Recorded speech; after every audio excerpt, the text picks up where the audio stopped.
The story of Hazrat Fatima, daughter of the Holy Prophet. The Prophet of Islam had only one daughter named Fatima. Her mother Khadija had two other daughters from her two earlier marriages. When the Prophet married her, both daughters came with her mother to live in the house of the Prophet. Hazrat Fatima, was born 5 years before Bethat when Muhammad, was about 35 years old and her mother Khadija was about 50 years old. She has many other titles. Zahra, Lady of Light, and Sayyidatun Nisa al-Alamin, leader of the women of the worlds. The date of her birth was 20th Jamad al-Akhar. After the death of her mother Khadija, she looked after her father the Prophet of Islam so devoutly that Muhammad used to call her Umme Abiha, i.e. the mother her father. This was the hardest time for the family because in the same year Abu Talib, who was the protector of Muhammad from the animosity of the Quraysh, also died in the same year as Khadija. Muhammad married Umme Salama, an old widow after the death of Khadija, to have someone to look after the household chores. When Umme Salama was requested to tutor the child Fatima, the wise woman replied, "How can I tutor one who is the personification of high virtues and purity? It is I who should learn from her." Her childhood, therefore, was passed in a very chaste and modest environment. It was then that she saw her revered father preaching Islam in the most hostile atmosphere. The hostility of the Quraysh after the death of Abu Talib and Khadija was the strongest. Fatima saw and dressed the wounds sustained by her father due to the stones thrown on him by the non-believers who were hot to the preaching of Islam. She might have heard and seen that certain wretched women hurled rubbish on her noble father. She might have learned of the plans made to put an end to her father's life. But from all these things Fatima was neither frightened nor disheartened. She comforted her father, tended to his wounds even at that tender age. The entire family was blanketed with clouds of sorrowful gas, a result of the almost daily humiliation and mockery to which her most revered father was subjected.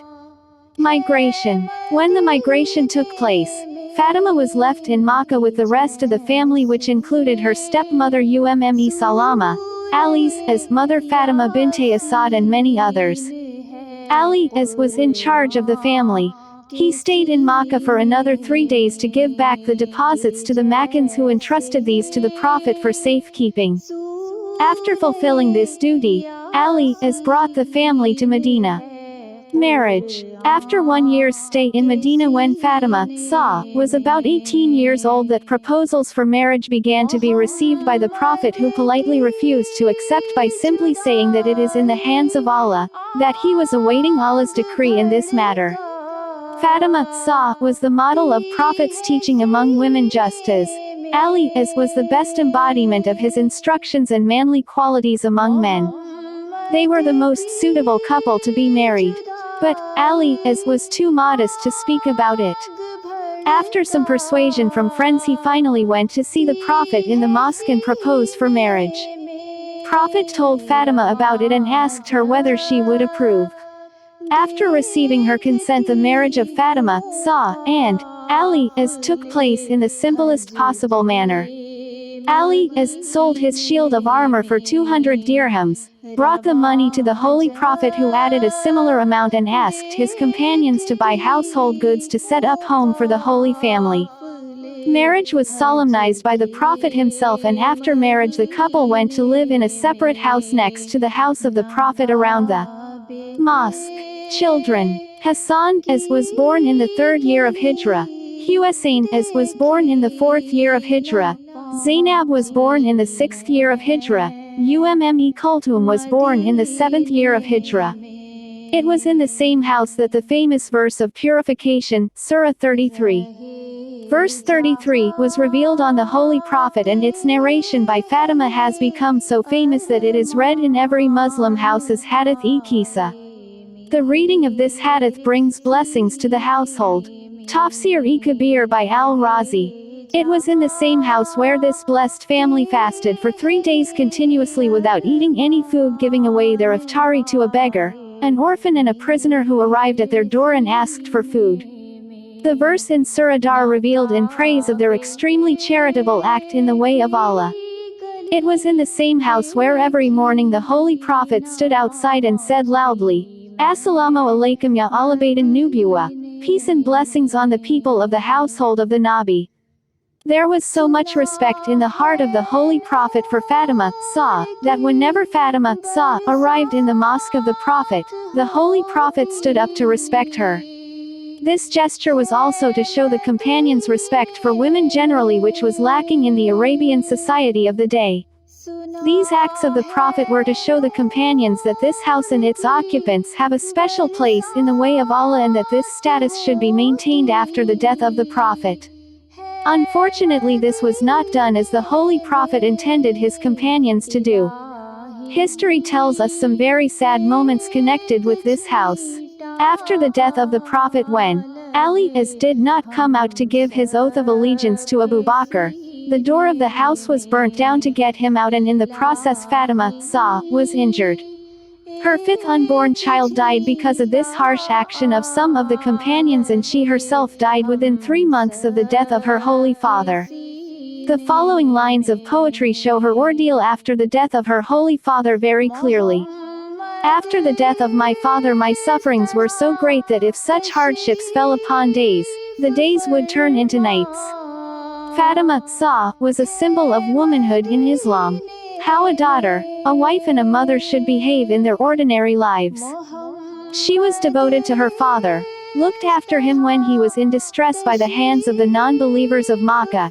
She was the exemplary wife, queen of her household, yet fair to her maid-servant Fiza to divide household chores between herself and the maid-servant. She was a devout wife and the most loving mother to her children.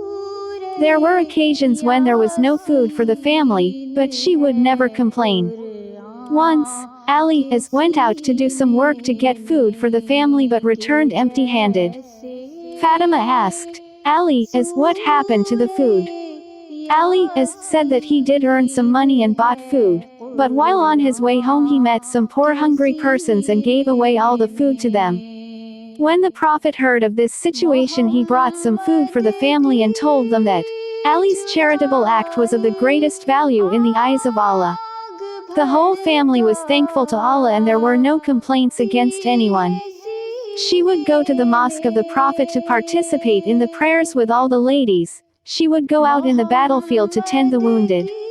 In the Battle of Uhud, when her father was injured, she tended him, cleaned his wounds, put some burnt wool on the wounds to stop blood flowing.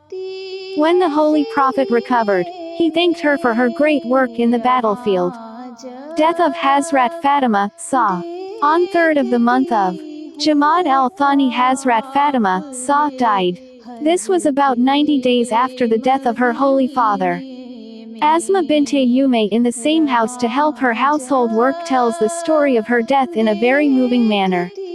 When the day arrived, she prepared food for her children. Then she told Asma that she was going to her prayer room. She would say takbir loudly at various intervals. When Asma does not hear the sound of takbir, she should go out to the mosque and tell Hazrat Ali about the death of his wife. If in the meantime the children come home, give them food before telling them about the death of their mother. Hassan and Hussein arrived and Yusma brought some food for them. They said they do not eat without their mother, and she had to tell the children of the death of their mother. Both entered the prayer room and stayed with her for a while. Hazrat Ali arrived and prepared for the last rites. When he was giving her last bath, he cried loudly. Asma asked the reason, and he said he could not bear to see the wound by her side when the door of the house fell on her due to commotion by some of the companions of the Prophet, when they all wanted Ali to come out of the house for the oath of allegiance to Abu Bakr. After performing the last rites, she was taken to the cemetery of Bachi in the darkness of the night for burial. Very few family members were present at the burial of the daughter of the Prophet. Some historians say that she was buried in her own house, which became part of the Masjid-e-Nabawi during the reign of Umayyad Caliph Umar ibn Abdul Aziz. Janachal Bachi. This is a plot of land not far from where the mosque of the Prophet stood, and the houses of his companions around it were built as living quarters. This land was used as a cemetery for the Muslims. The famous writer Mustafawi writes in Nuzhatul Qulub, The cemetery of Medina called Bachi lies to the west of the town, and here is seen the grave of Ibrahim, Prophet's only son, and also the grave of his daughter Fatima. There are graves of Prophet's grandson Imam Hassan, Imam Ali ibn al-Husayn Zainul Abidin, Imam Muhammad Bakir, and Imam Jafar Sadiq, as for centuries there has been a marble slab over their graves, and on this is written, "In the name of God, the merciful, the compassionate, praise be to God who sustains the nations and who gives life to dead bones." Here is the tomb of Fatima, the daughter of the Apostle of God and the queen of the women of the world. Here is also the tomb of Hassan ibn Ali. Here is also the tomb of Ali ibn al-Husayn. Here is also the tomb of Muhammad ibn Ali al-Bakir. Here is also the tomb of Jafar ibn Muhammad as-Sadiq. May God favor them all. The cemetery of Bachi was destroyed by the Wahhabis in 1932. A modern writer describes the scene as such. 1. When I entered the Bachi, the sight which I saw was as if it were a town which had been razed to the ground. All over the cemetery nothing was to be seen but little indefinite mounds of earth and stones, pieces of timber, iron bars, blocks of stone, and a broken rubble of cement and bricks strewn about. It was like the broken remains of a town which had been demolished by an earthquake. All was a wilderness of ruined building material and tombstones, not ruined by a casual hand, but raked away from their places and ground small.